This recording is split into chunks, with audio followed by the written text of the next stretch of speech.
Bárbara Sepúlveda tiene la palabra. Muchas gracias, Presidenta, por su intermedio. Quisiera saludar también a la Comisión y a las honorables diputadas, también a la ministra y a sus representantes, a las otras académicas que me acompañan. Agradezco, Presidenta, que este debate se enmarque dentro de los términos en que debe discutirse en un Estado de Derecho, es decir, abordarlo como un asunto de derechos, de autonomía e incluso de justicia social, y no como un asunto valórico-moral, como algunas personas han intentado sostener, precisamente para relegarlo al ámbito de la propia libertad de conciencia de cada una de las personas.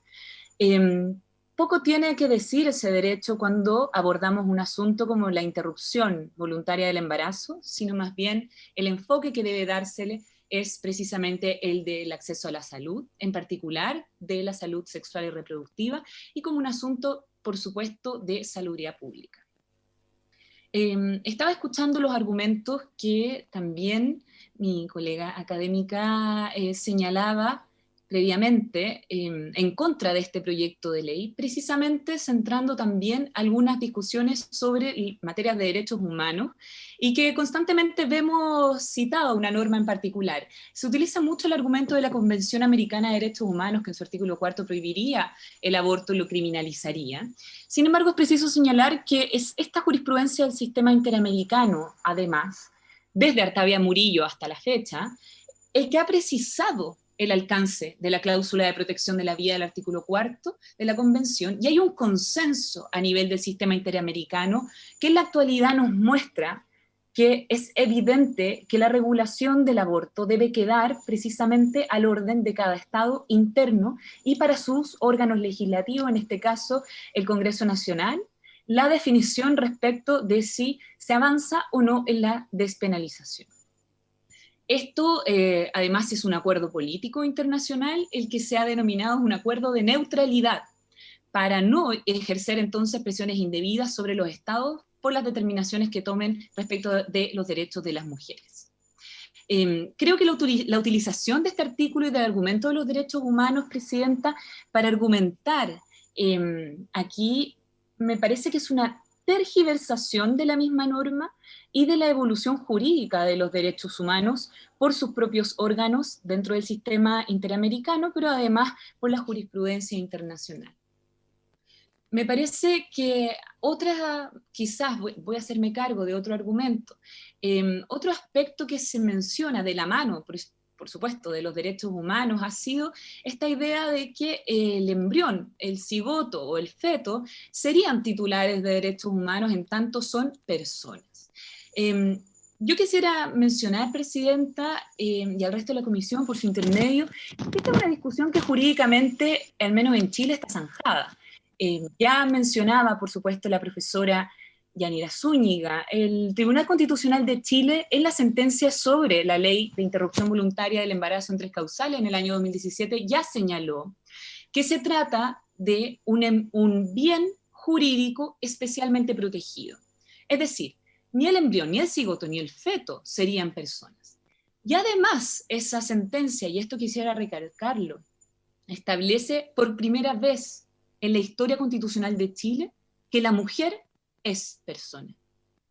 Y esto podrá parecernos quizás de perogrullo o un poco anecdótico, pero me parece del todo relevante generar nuevamente quizás un debate en torno a dónde se encuentra finalmente la subjetividad jurídica aquí, porque, Presidenta, esto no es menor.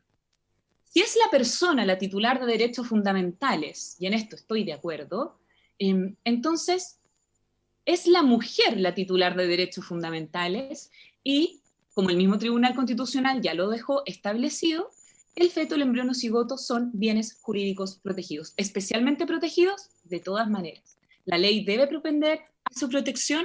Por supuesto que sí. ¿Significa esto que va a primar la permanencia de un embarazo por sobre la decisión de la autonomía de una mujer? No. Por muchas décadas, Presidenta, los argumentos sobre el aborto giraron casi exclusivamente en torno a si el embrión es o no persona, con nula referencia al debate si las mujeres son sujetos de derecho, y además en qué medida lo son. Ya existían debates en torno a distintas posturas académicas en el derecho a si las mujeres alcanzaban o no incluso la denominación de persona o incluso la subjetividad de derechos humanos. Y fue así, no puesto solo como una provocación ante la negación de sus propios derechos, sino porque precisamente cabe preguntarnos, y creo que todavía podemos preguntarnos, ¿somos realmente personas? ¿Tenemos los mismos derechos? ¿Tenemos los mismos derechos respecto de los hombres? ¿Tenemos, por ejemplo, las mujeres de las diversidades sexuales los mismos derechos? ¿O las mujeres indígenas? ¿O las mujeres en situación de discapacidad? Y creo que es pertinente el debate porque esto descentra la idea de que hay una lectura valórica, religiosa, que estaría primando siempre y cada vez que se debate sobre el aborto, y gira en torno a si se trata entonces del embrión de una persona o no. Y ponemos por fin, y por eso agradecía que en un Estado de Derecho esto se discuta en estos términos, que la mujer es persona, presidenta, y por lo tanto sobre ella recae la titularidad de los derechos fundamentales como la autonomía, como la libertad y como los derechos sexuales y reproductivos. Este es un avance de la jurisprudencia en materia de derechos humanos de las mujeres que es tan relevante que deja atrás la interpretación canónica y un naturalista de la personalidad, y lo sitúa en el eje de la garantía y protección de los derechos de las mujeres y las diversidades sexuales. Y por último, respecto de este mismo argumento, Presidenta, y para no extenderme más, quisiera recalcar que sobre la criminalización en particular, y por qué este proyecto es tan importante, porque avanza la despenalización en un plazo de 14 semanas el aborto, esta criminalización que ha existido históricamente da luces, incluso en nuestros propios términos dentro de Chile, de que tampoco se ha abordado, incluso en la criminalización, la idea de que el feto o el cigoto son personas. El aborto está tipificado en el Código Penal, en el título 7º, donde se establecen los crímenes y delitos contra el orden de las familias, contra la moralidad pública, contra la integridad sexual, y no en el título donde se abordan los crímenes y delitos contra las personas. De aquí no estamos hablando de un homicidio, ni de un infanticidio, ni ninguna de esos tipos penales que de alguna forma se han pretendido aplicar. Y además quisiera dejar unas cifras que, si bien lamentablemente al 2021 no hemos alcanzado a tener una actualización completa, pero ya sabemos que entre el año 2007 y 2018 en Chile hubo un total de imputados, Presidenta, por los delitos de aborto de 2.047 personas. A eso habría que sumarle la cifra de 2019-2020, por supuesto. No es una cifra menor tampoco. Y además, quienes efectivamente cumplen condena, y esto lo sabemos, quienes además trabajamos en el derecho, no son las mujeres de clase alta, las mujeres que pueden incurrir en alguno de estos tipos penales y salir libres y tranquilas a sus casas. No. Se trata de las mujeres más pobres, las mujeres que han tenido algún antecedente penal anterior. Sabemos que en términos de justicia penal eso nos arroja todas las cifras en un segmento poblacional de estratos socioeconómicos bajos, y por lo tanto también creo que la discusión debe centrarse en el ámbito de la justicia social y la corrección de la criminalización de la pobreza de las mujeres y de las diversidades sexuales en Chile. Muchas gracias, Presidenta.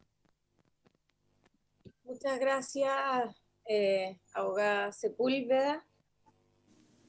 Disculpa, Maite, perdón, solo podría repetir la última cifra para antes que siga la cifra que dio, la última cifra, por favor, disculpa. Bárbara, sí, porfa. Sí, del total, sí, de los delitos de aborto, el total de imputados son 2.047, de los delitos ingresados, los delitos ingresados son 1.840. Son cifras que les puedo hacer llegar de todas maneras a esta honorable comisión.